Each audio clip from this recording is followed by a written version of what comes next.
galera, Rômulo Jogaib in the house. E aí, meus amigos, tudo beleza? Tudo tranquilo? Hoje eu tô vindo aqui falar com vocês sobre relação miotrófico androgênico ou anabólico androgênico dos esteroides anabolizantes. Como vocês muito já viram por aí, existe uma escala, um índice de androgenicidade desses esteroides, que muito é falado por aí. Tal esteroide é mais androgênico, tal esteroide é mais anabólico. E, na verdade, a gente tem muita confusão sobre isso. Por quê? Porque não há nada muito assertivo. Eu vou explicar exatamente o porquê. Segue o vídeo.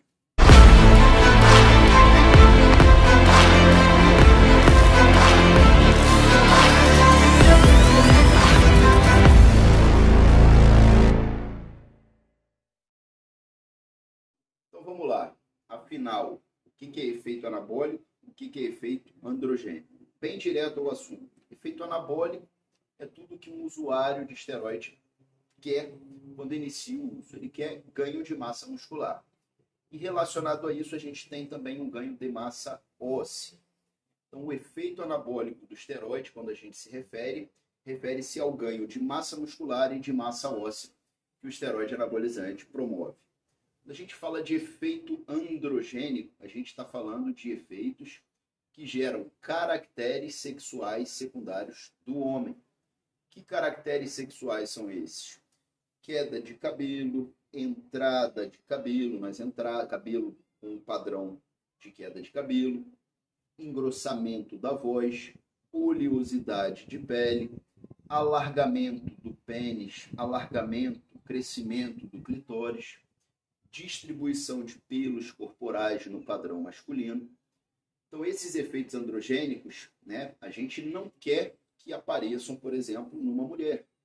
Então, é interessante uma mulher conhecer, saber qual esteroide é mais anabólico, qual esteroide é mais androgênico? Sem dúvida. Porque se ela sabe isso, ela vai estar se afastando dos efeitos androgênicos, que são efeitos colaterais, indesejados, e ela vai estar obtendo os efeitos desejados, que são os efeitos anabólicos. Mas não é tão simples assim. E eu vou explicar o porquê. Então, em primeiro lugar, que fique bem claro, vocês estão assistindo esse vídeo, quando acabar vocês têm que ter absorvido alguma coisa. Não há nenhum esteroide anabolizante ou SARMs que cause efeito anabólico e não cause efeito androgênico. O que eu quero dizer em claras palavras? Não há como dissociar efeito anabólico de efeito androgênico. Toda substância que vai ter um efeito anabólico hormonal, toda substância hormonal que vai ter um efeito anabólico, ela também vai ter algum efeito androgênico. Umas mais, outras menos. Mas não há como dissociar efeito anabólico de efeito androgênico. Já houve uma tentativa disso no passado. E essa tentativa foram os SARMs, moduladores seletivos do receptor androgênico. Em tese, o que iria fazer o SARM? Em tese, o SARM é uma molécula maravilhosa. O SARM é uma molécula que vai se ligar no receptor androgênico somente nos tecidos que nós queremos, como osso e músculo esquelético. Então, estaria ótimo, Eu tomo uma substância que vai lá se ligar no meu músculo, no meu osso, e não vai se ligar no meu couro cabeludo, não vai se ligar no meu coração, não vai se ligar na minha próstata. Então seria ótimo, ele promoveria somente efeitos anabólicos.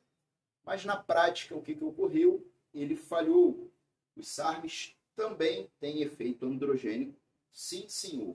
Não há como dissociar efeito anabólico de efeito androgênico. Descobriram-se os esteroides em meados da década de 30, 40 e ficaram um pouco de lado, deixaram um pouco de lado os esteroides naquela época, porque em 1940 houve um estudo em que um urologista correlacionou esteroide anabolizante, testosterona, com câncer de próstata. Isso deu muito medo nas pessoas, as pessoas ficaram a partir daí um pouco afugentadas a usar testosterona, e somente em 1960 que uma escala de androgenicidade, um índice de androgenicidade foi criado para poder usar essas moléculas de uma maneira mais prudente. Porque, entendam o seguinte, o efeito androgênico no homem não é de todo ruim. Por quê? Porque você precisa de efeitos androgênicos. Para o homem é interessante, de alguma forma, ter pelos no corpo, ter uma pele mais oleosa. Isso não é tão problemático, vamos dizer assim. Talvez não seja interessante, mas não é tão problemático. Agora, você ter colaterais como esse numa mulher não é nem um pouco interessante. Você ter colaterais como esse num idoso, numa idosa, também não é interessante. Então foi criado uma escala, um índice de androgenicidade, com a finalidade de classificar quais esteroides eram mais anabólicos, bastante anabólicos e pouco androgênicos. Em tese, esse seria o esteroide ideal. E em cima disso, essa escala fez um experimento, Como que foi feita essa escala? Isso é que é o interessante da coisa toda. Então essa escala ela foi feita em experimentos onde as cobaias que eram usadas eram ratos.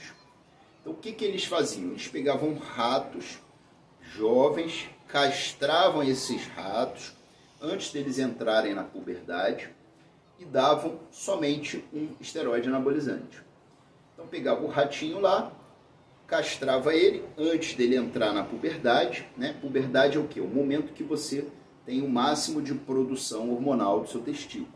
Pegavam ratos do sexo masculino e davam para esses ratos, para cada um rato desse castrado, um tipo de esteroide anabolizante. Então, por exemplo, pegava o ratinho 1, castrava ele e dava Deca por um período de tempo. E depois ele matava esse ratinho e necropsiava os tecidos desse ratinho. Pegavam um outro ratinho, número 2, e davam oxandrolona.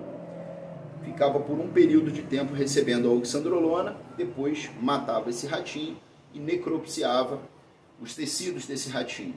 Pegava o ratinho 3 e dava somente testosterona, e assim sucessivamente com cada esteroide anabolizante. E o que fazia isso no final das contas? O camarada pegava esses tecidos, particularmente a próstata e o músculo elevador ou eretor do ânus, e comparavam os pesos atingidos em cada ratinho. Então pegava, por exemplo, o ratinho que eu dei na androlona, pesava a próstata dele e eu via o peso que foi gerado ali. Pegava esse mesmo ratinho e pesava o músculo elevador ou eretor do ânus e via quanto que ele chegou. Então o que acontecia? Esse índice era, na parte de cima, a relação entre o aumento do músculo elevador do ânus em relação ao músculo elevador do ânus do ratinho controle, que não recebeu fármaco algum. Então você tinha lá, sei lá, vamos dar um exemplo aqui, 5 gramas no ratinho que usou Deca e 2 gramas no ratinho controle. Subtraía-se isso, dava 3. E dividia esse valor de 3 pelo peso atingido na próstata desse ratinho que recebeu Deca, por exemplo. Então a próstata estava lá 2 gramas e o ratinho controle pesava 1 grama. Então 2 menos 1, 1. Então 3 dividido por 1, 3 era o índice de anabólico, miotrófico, androgênico desse esteroide. E assim sucessivamente com cada esteroide. Só que olha que confuso. O que foi usado inicialmente por alguns desses pesquisadores não era a próstata como órgão de sofrer ação androgênica. Alguns pesquisadores usavam as vesículas seminíferas, que são órgãos que compõem parte do sistema gênito-urinário do ratinho ou do ser humano. Então, alguns pesquisadores preferiam usar a próstata, outros a vesícula seminífera, para poder chegar numa escala de androgenicidade. Só que, meus amigos, olha que confuso. Primeiro lugar, estamos falando de ratos. Segundo lugar, não são seres humanos. Segundo lugar, como é que a gente vai garantir que a próstata de um ratinho vai sofrer o mesmo grau de androgenicidade que, por exemplo, o couro cabeludo? É difícil. Por quê? Porque a próstata, por exemplo, ela tem um número de receptor androgênico muito maior do que o couro cabeludo. Então, certamente, essa próstata vai sofrer uma ação androgênica mais potente do que o seu couro cabeludo. Só que você, por exemplo, mulher que vai usar esteroide, de repente não vai constatar isso. Você vai usar lá uma oximetolona e você vai ver que ela não te dá tanta queda de cabelo, por exemplo, como uma oxandrolona. E a gente sabe, né, o que é dito por aí, que o esteroide mais anabólico e menos androgênico de todos é a oxandrolona. Isso foi a conclusão a que esses estudos chegaram. Então, em tese, a oxandrolona seria o esteroide mais seguro para se usar numa mulher. É um esteroide bastante anabólico e pouco androgênico. Mas o que a gente vê na prática? A gente vê isso na prática? Não.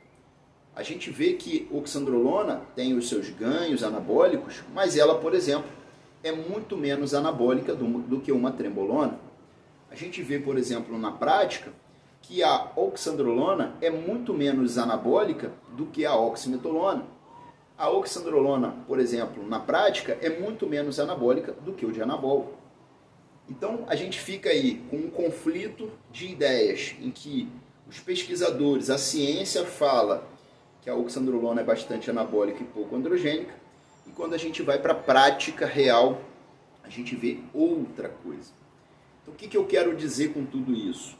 Em primeiro lugar, nós precisamos da ciência, ela é importante, mas ela não deve ser único direcionador do nosso norte. Por quê? Porque há esse conflito, há essa dificuldade. Poxa, Rômulo, mas então os fisiculturistas estão à frente da ciência? Não é bem assim, né? Porque a gente precisa de um padrão de organização para constatar dados. Senão a gente sai por aí fazendo experimento com uma única pessoa e tirando conclusões precipitadas. A ciência não, ela faz, reproduz exaustivamente aquilo até que ela gere um padrão reprodutível para poder concluir alguma coisa. Só que estamos falando de ratos. E a pessoa de interesse, né, o objeto de interesse é o ser humano. Então não dá para a gente dizer que se com rato é uma coisa, com seres humanos vai ser exatamente a mesma coisa. Poxa, Rômulo, mas então por que afinal não fazem logo esses estudos, esses experimentos com seres humanos? Olha isso, né? Seria maravilhoso a gente poder saber disso na prática.